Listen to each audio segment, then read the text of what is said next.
Yeah.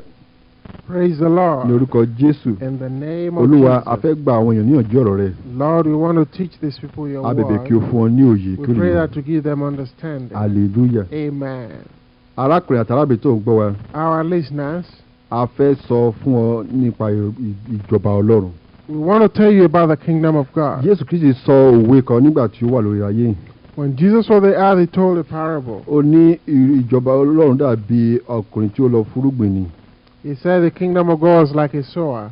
Ó ní ìgbà tí afúrúgbìn náà sì fúrúgbìn sẹ́. And when the sower sowed, àwọn èso kan wọ́n wà lójú ọ̀nà. there were seeds on the wayside, Àwọn ẹyẹ ojú ọ̀run sì ṣà á jẹ. which the birds of the air picked up and ate. Ní kúkúrú ní Mátíù orí kẹtàdínlógún This wà is found in the book of Matthew, chapter 17. Ṣùgbọ́n mo fẹ́ sọ nípa But I'd like to tell you irú èèyàn bíi mẹ́rin àbí mẹ́ta ló máa ń gbọ́ ọ̀rọ̀ Ọlọ́run.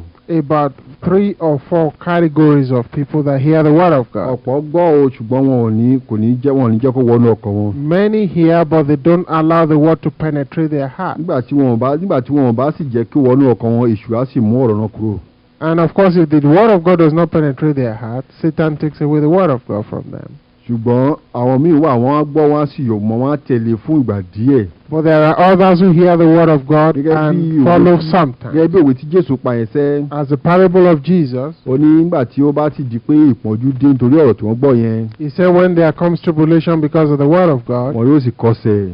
then they stumble Àwọn náà ò sì ní tẹ̀lé mọ́. and they shall forsake the word of God. Ó ní àwọn míì tó wà tó yẹ pé wọ́n gbọ́ ọ̀rọ̀ náà lóòótọ́. They said there are others though who hear the word of Ṣùgbọ́n God, nítorí wàhálà àti gbogbo ìpọ́njú ayé. and because of all tribulations of Nítorí the earth, ìfẹ́ jíjẹ ìfẹ́ mímu. because of the labors of Gbogbo eating iṣẹ́ and oúnjẹ drinking, òòjọ́ wọn all of láàyè their tó. labors of the day did not have enough time, Ọ̀rọ̀ náà ò sì ní mú èso ṣe rárá. and then the word of God does not produce fruit in their lives. Ṣùgbọ́n àwọn tí wọ́n gbọ́ ọ̀rọ̀ àwọn ní ìkẹrin yẹn. But there is a 4th category of Wọ́n those who hear the word of sì jẹ́ kó God yé wọn. and they understand the word Wọ́n of sì God bẹ̀rẹ̀ sí ní mú èso wá. and they begin to bring forth Pẹ̀lú fruit sùúrù. with patience.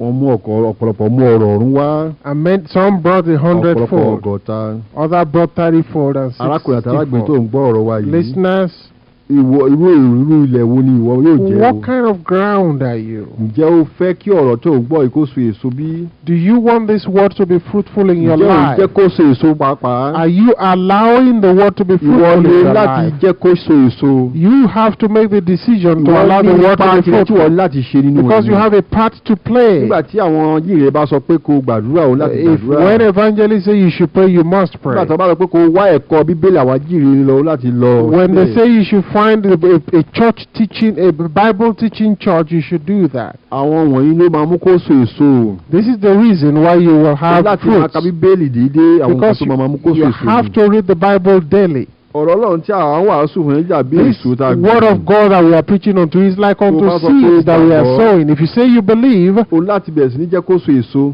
then you must allow Bó this ṣe máa word to jẹ́ be kó bẹ̀rẹ̀ sí fruitful. ní hù ní pé The way you will allow this to grow is kó máa jẹ́ kí àwọn olùkọ́ máa fi omi sí èso náà kó lè hù.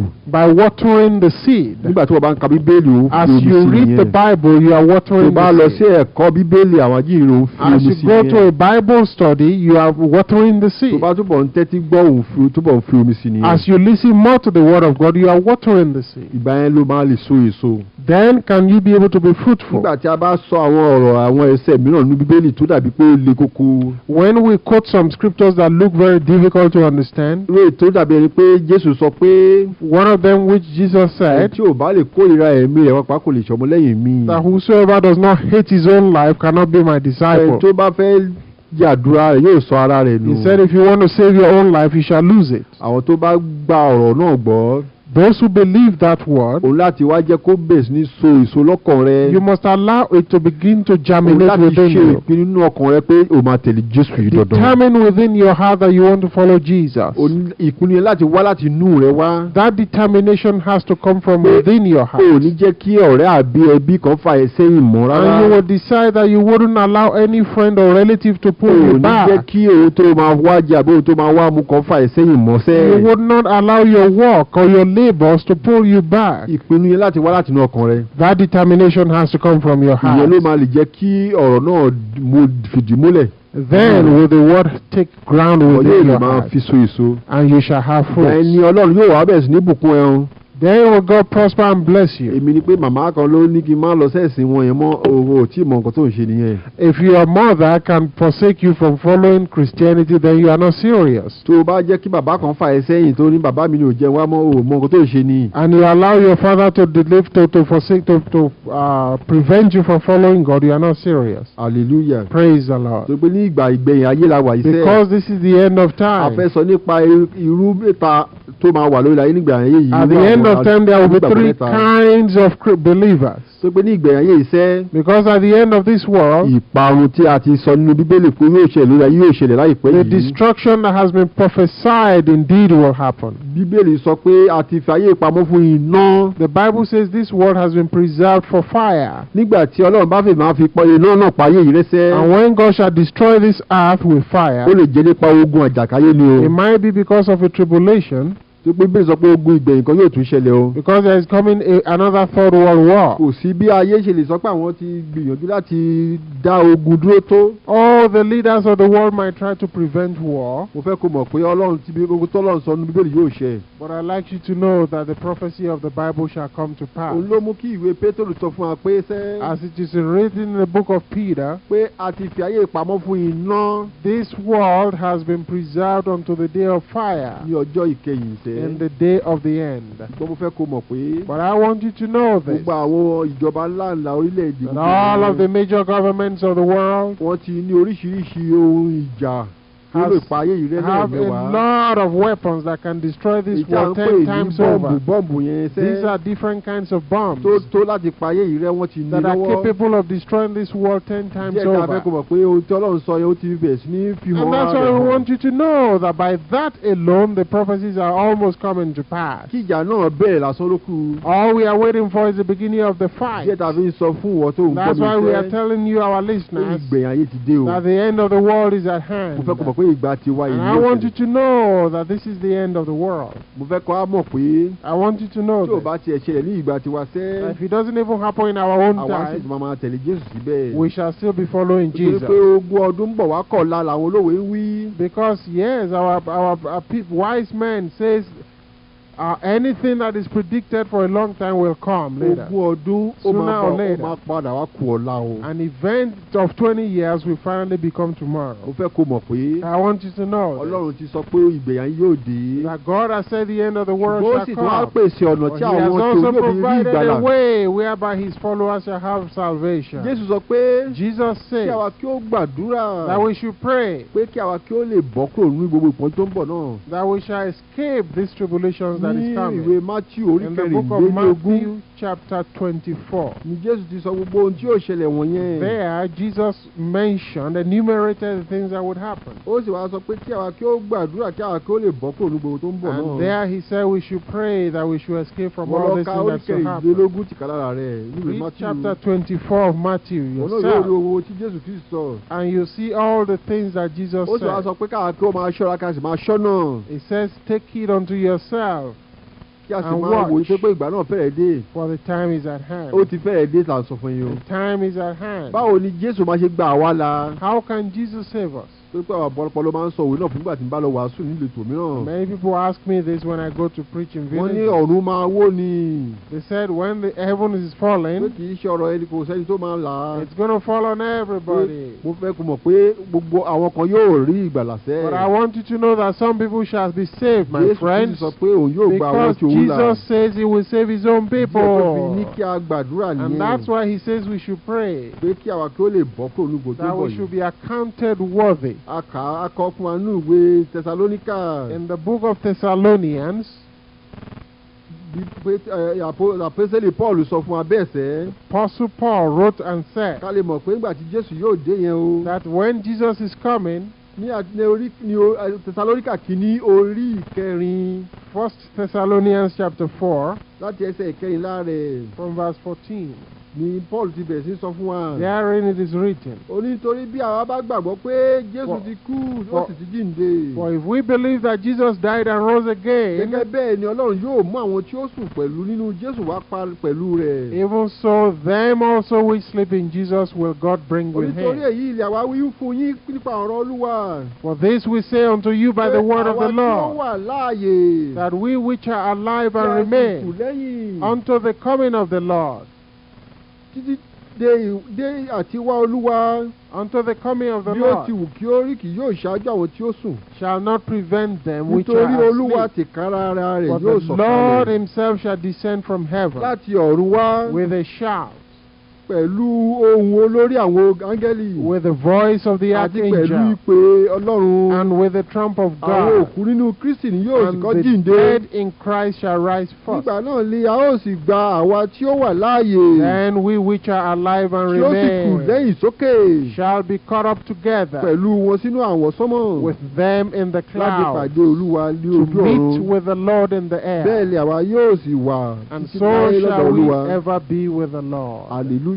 Praise the Arákùnrin àti Lord. arábìnrin tó ń gbọ́rọ̀ wa ìfẹ́, Friends, ìgbà náà súnmọ́ etílé. the time is at hand indeed. Kí ìparun yìí tó désẹ́, Before the destruction comes, Jésù yóò wá láti gba àwa tirẹ̀ sọ́dọ̀ Jesus rẹ̀. will come and deliver those who Àwa belong. yóò a ó tàdédé fò pàdé rẹ̀ láwọsánmọ̀. We shall be raptured. Àwa tá a bá wà láàyè nígbà Those of náà. us who are alive at Àwọn tó that bá sì time. jẹ́ ti Kristi wọ́n sì ti kú. And those who have belonged to Christ Jésù and yóò have kọ́kọ́ jí wọn died, dìde kúrò ní the Lord òkú. shall raise them from the Wọ́n yóò sì dead, pàdé, wọ́n sì lọ pàdé Jésù láwọsánmọ̀ ní and ẹran they ara shall tuntun. rise up in the clouds in a new body. Eléyìí là ń sọ fún ẹ o. This is what we are telling you. Kó tó di pé ìyè ogun àgbáyé náà bẹ̀rẹ̀ nìyẹn o. This is before the Third World War begins. Àwọn tí wọn ò bá múra sílẹ̀ tí ó dìgbà náà, But those who are not prepared, ó mà ṣe fún wọn. it's going to be a sorry Jésù sọ pé kó situation. wá máa múra sílẹ̀ nísìnyí yẹn. And that's why Jesus said you Tí wọ́n má should ṣe jẹ́ kò prepare. gbóná kò tutù rárá o. Don't be lukewarm. Lọ́wọ́ wa kà ní ìwé Ìfihàn orí 12, In the book of Revelation chapter 12, orí 5, verse 5, àríkà it níbẹ̀. is written Àwọn kan tí jẹ́ àwọn tí Olúwa sọ pé agbà sókè. about those that has been taken up, translated. Lẹ́yìn eléyìí, After this, àwọn kan sá lọ sínú aginjù. many people ran into the wilderness, Ọlọ́run tún dáàbò bo àwọn kan nínú and aginjù. God protected some in the Nítorí ohun tí wilderness. yóò wá ṣẹlẹ̀ lórí ayé yóò Because of le. all the troubles that will come upon the Ṣùgbọ́n àwọn tí earth. wọ́n tì tún jẹ́ ti Kristi tí wọn ò bá tí ì mọ ohun tí gbogbo tí à ń sọ yìí sẹ́. But even those who belong to Jesus at that time, Tí wọn ò mọ ohun tí à ń sọ wọ̀nyí. who do not understand and Tí wọn know ò what we múra are telling you sílẹ̀. now and did not prepare, Tí wọn ò pẹ̀lú àwọn tí wọ́n lọ pàdé láwọsánmọ̀. and not among those that were Tí wọn ò translated, sì mọ ibi táwọn máa sá sí.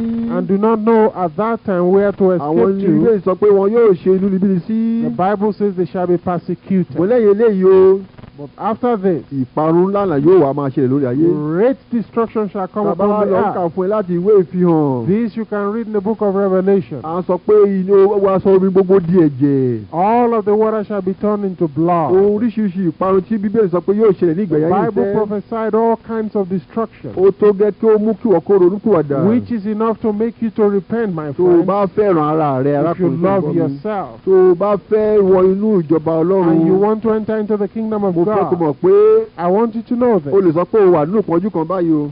You might be in some kind of tribulation Bóyá o right lè sọ now. pé kò tiẹ̀ sóúnjẹ mọ́ nílùú. Maybe you might say we don't even have enough O lè food sọ pé to eat. bóyá owó ìjọba ìlú yín yìí ó ti wá ti di kankan kò sí kò tí ó ra nǹkan kan mọ́. And the currency may have been totally Mo devalued, fẹ́ you kó might mọ̀ say.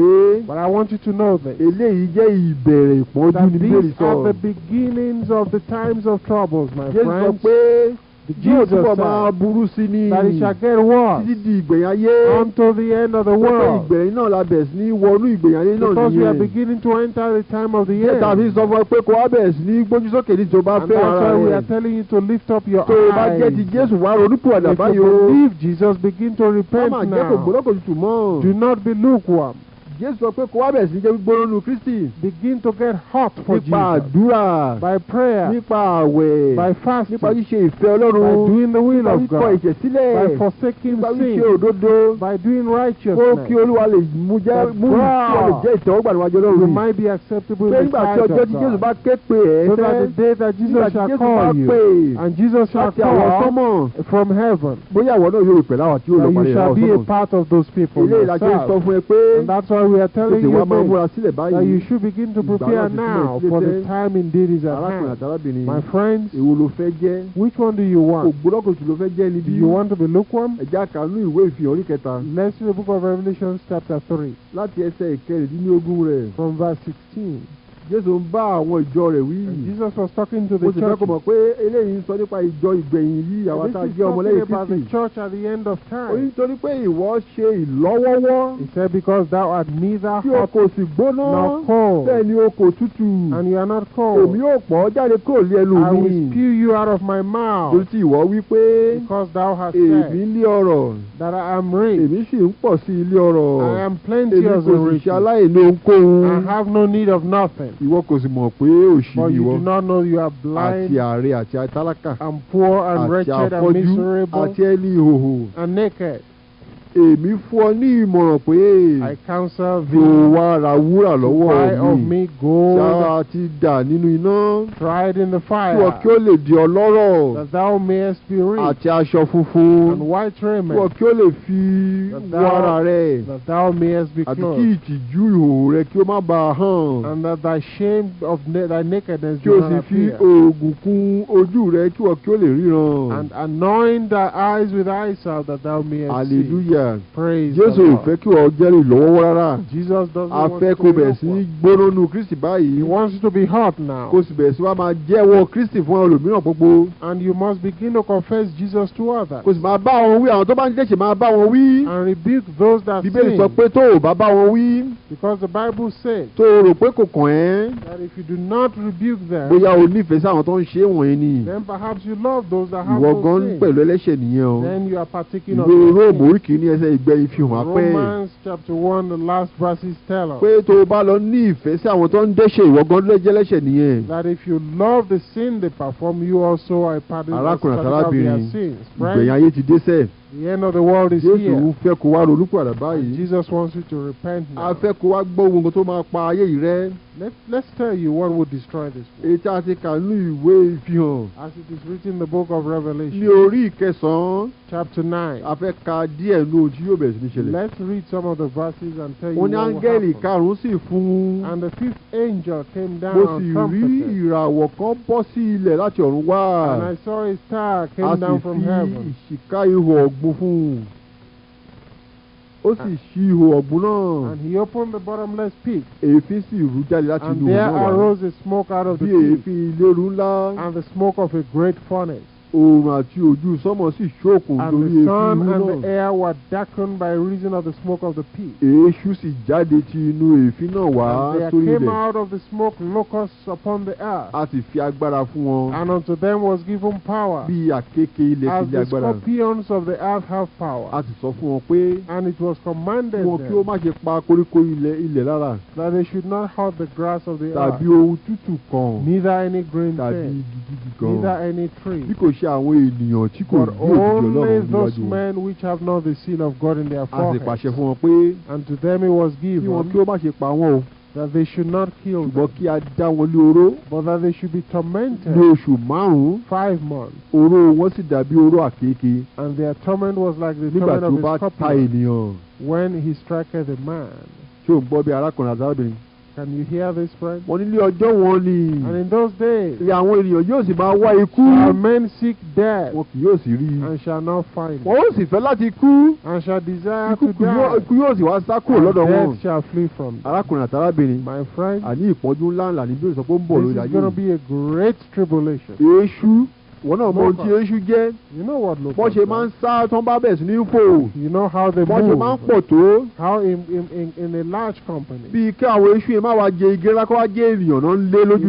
those locals to be people on the street. And they will continue to seek after men and bite men. The Bible says that they shall not even kill them, but they will torment them for 5 months. Think about it, even just a mosquito torment you. Large numbers upon your body. Think about how your legs will begin to pain you. And these are just mosquitoes. How much more about locusts?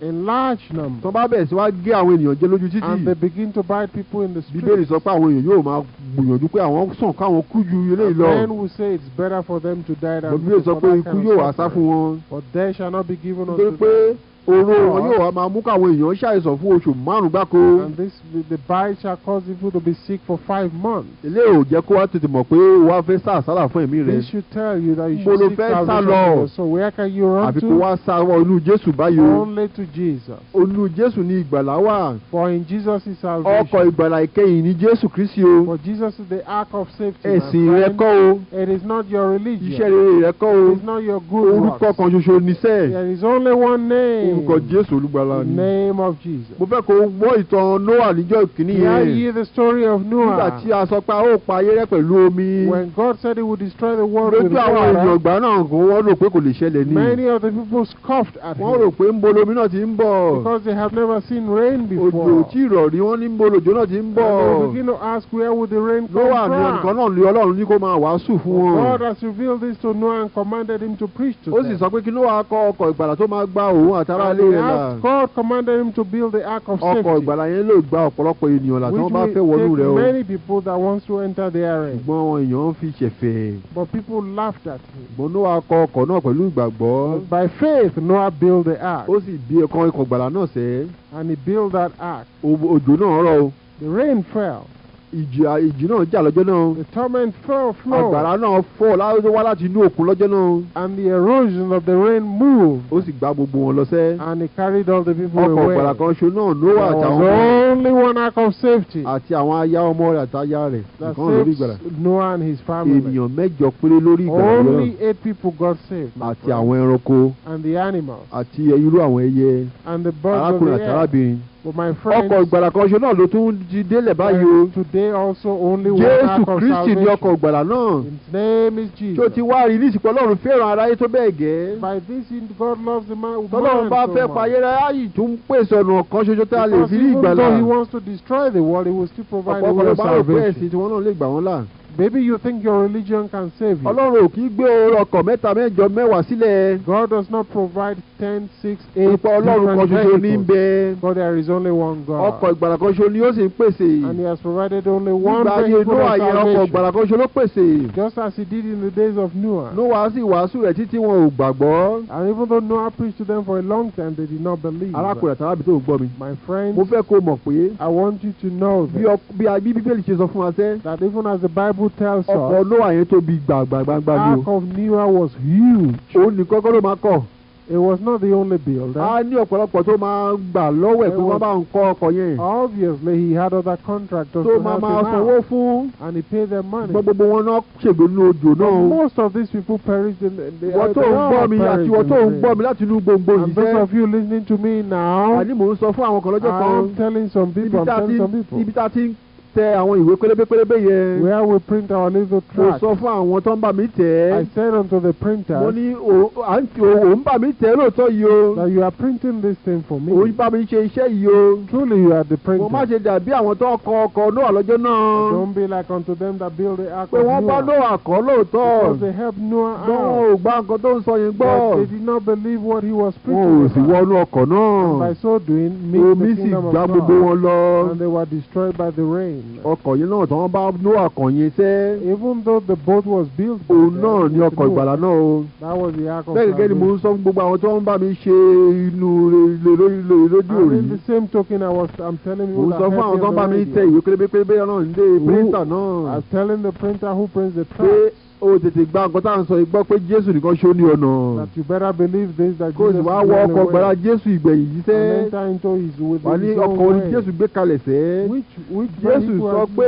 èmi ní ọ̀nà. Jesus says I am the way. òtítọ́ àti ìyè. the truth and the life. kò sí ẹnikẹ́ni tó lè wá sí ọ̀dọ̀ Bàbá. no man comes to the Father. bí kò ṣe nípasẹ̀ mi. except through me. hallelujah. praise the Lord. ó ní ohun tí òun yóò sì fún àwọn ènìyàn ní ẹran ara òun ní láti jẹ. I will give you my flesh to eat. àti ẹ̀jẹ̀ òun láti mu. and my drink to drink. tó bá jẹ ẹran ara òun tó sì mu ẹ̀jẹ̀ òun sẹ́. and he says if you eat of my flesh and drink of my blood. yóò ní ìyè nípẹ̀kun. you shall have eternal life. yóò di ẹ̀jẹ̀ ọjọ́ kejì. and you shall be raised in the second day. bí Jésù wá sọ fún ẹ pé Imagine Jesus saying unto you that at this end of the earth, truly if this end of the earth meets you on this world, all those tribulations prophesied in the Bible, if it meets you here, how can you be saved? Unless you begin to live in Jesus now. And you ask Jesus to get you to be born again now. And give you the Holy Spirit now. So that by the power of the Holy Spirit you can begin to be whelmed. Because when Jesus blows the trumpet, only those who have been prepared before shall be raptured to me with the Lord. Because the angel of the Lord shall raise the dead. If you come to Jesus now, Jesus will walk with you, and the angels of God also will walk with you. And the Spirit of God shall begin to live with you. But if you have been born again, and you are lukewarm, and you do not begin to pray and fast and do this daily, I want you to know that if you don't begin to prepare now, you don't begin to hold on to Jesus right now, you will lose the kingdom of God.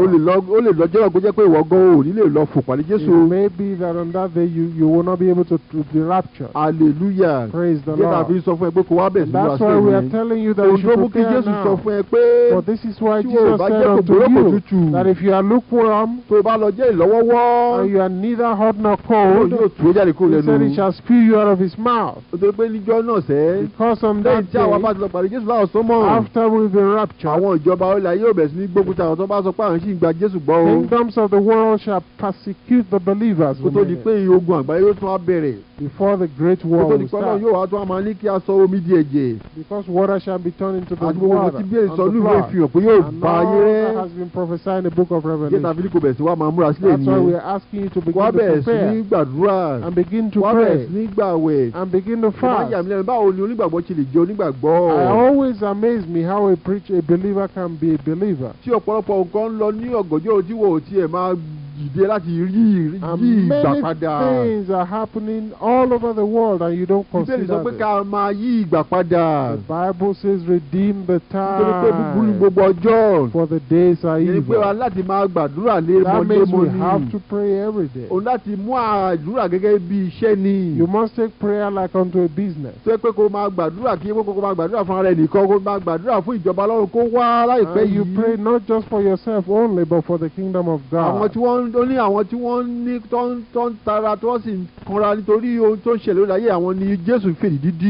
Bible says Jesus has sealed those who are concerned about the things happening in the world. And that's why you must begin to pray and call upon God. Ask him to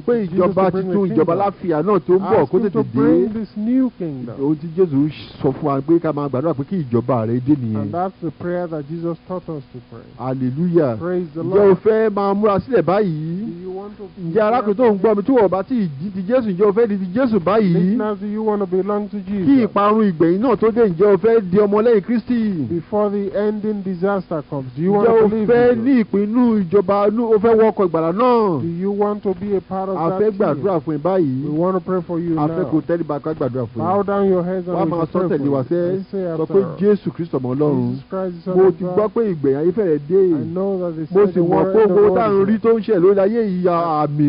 and everything happening on this is a sign. And you can send us email on the internet. Our email address is webmaster@gospeldistribution.org. webmaster@gospeldistribution.org. And you can also read all our literature on the internet freely. God bless you, and we'll see you again next time. In Jesus' name.